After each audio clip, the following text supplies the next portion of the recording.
Hey, I'm Chris with Afflictor, and today we're going to talk about the much anticipated release of our K2 Mini and the Hybrid X Mini. Stay tuned for details. Okay, so I know you have patiently waited months for us to get the K2 Mini and the Hybrid X Mini, which was formerly the Ultraviolet, back in stock. Now, with COVID and everything else going around, our manufacturer in Ohio was backed up. And backed up, I mean, by almost 8 months. So we've really been waiting for these. They've been sold out for a while, but as the time that we're recording this video, those new ferrules are being anodized, and that'll take about a week to 10 days, and then we will get them over to our assembly plant in Texas, where we will hand assemble, test, tune, and have the broadheads ready for you. However, what we want to talk about today is some of the changes that we have talked about even over the past year that we were making to these two broadheads specifically out of the gate, and we want to just show you all the exciting stuff. So first of all, we're going to talk about the new ferrule design. I just left the factory a few days ago, which is in Dayton, Ohio, and basically we use a manufacturer there that does an amazing job. We use a Swiss lathe that is 5-axis. It takes 12 different cutting tools and 4 minutes to make each ferrule. It's a very precise process, and it is the key to how our Afflictor hybrids work. We're very picky about it, and it's another reason when we get things in, it takes us some time because it has to be perfect, not only for us, but for you and whatever you're hunting. It's not only fair to our customer base and the animals that we're after that we have a broadhead that is a precision piece of equipment and does the job every time. So let's talk about this new ferrule.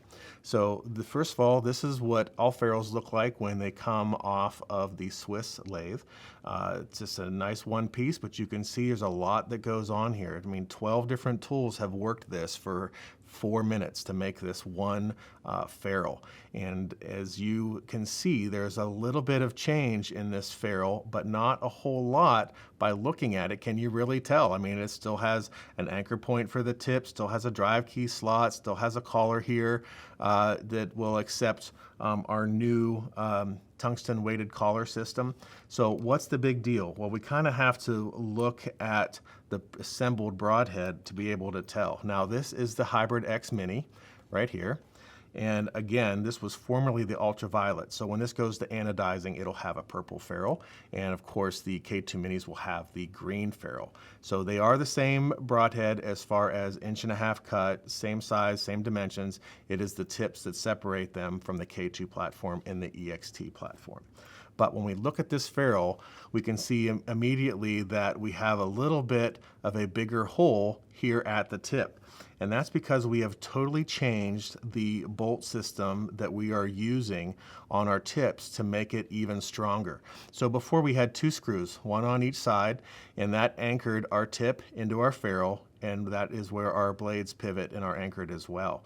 But we found when we are doing tough testing, zero penetration testing, you know, shooting into things that most people are never going to shoot into, that our weak point was those 2 screws. So how do we fix that? So what we've done is we have gone to a sex bolt, meaning we have now a bolt that passes completely through the ferrule, and it is a 2-piece system where we have a female end that goes through and then the male end screw that will go in there. It's nice and small, but inherently this new sex bolt is super strong. You can't break it, it won't move.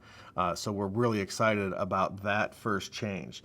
The next change is we have gone to, as promised, I mean, people have been asking about this for over a year, we have gone back to the non-shearing drive key, and the first hybrids that are going to have it are the Hybrid X and the Hybrid X Mini. So as these become available here in the next couple of weeks, you're going to see this new non-shearing drive key. What we found in our testing was we love the shearing technology, and we will still have that, and we will still have replaceable shearing drive keys for all of our customers that have been buying broadheads from us faithfully over the years, so that's not going away. But on these new ones, as they are released, this non-shearing drive key, we found that in our penetration testing, there just wasn't enough difference to make the hassle worthwhile. Meaning, having to change out that drive key if it broke, for some people was just a difficult task. For some, they'd like to be able to play with their broadheads and have a hands-on experience. But we just wanted to eliminate that factor and make something super strong, super tough that still was going to cut, penetrate, and deploy the blades properly. And so that's why we're going back to kind of our original concept with the non-shearing drive key. Now we'll have some videos coming up as well, so make sure that you're subscribing because we're going to show the assembly process, how this all goes together. These new drive keys, instead of having to hook and maneuver, they just slide straight in, so they're a lot easier to work with if for some reason you do have to replace the non-shearing drive key, or if you take your broadhead apart to sharpen the blades or whatever you may take it apart for, this drive key is a lot easier to assemble the broadhead. So one of the other things that we've also done, and you'll start to see this on these broadheads specifically, is we have changed our blade angle. So previously we have a blade angle that is super sharp, but it is much more of an angle that is similar to a fillet knife.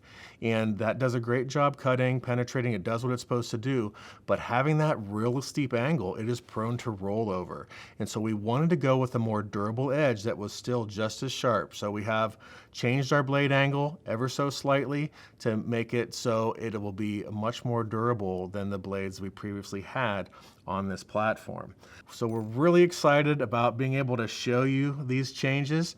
I hope you're excited too. Stay tuned because we'll have some launch dates. Watch our social media. We'll let you know exactly when these are going to be available. We'll run some contests. We'll have some fun. But anyway, here we are. We're finally going to be able to release back into stock the HybridX Mini and the K2 Mini.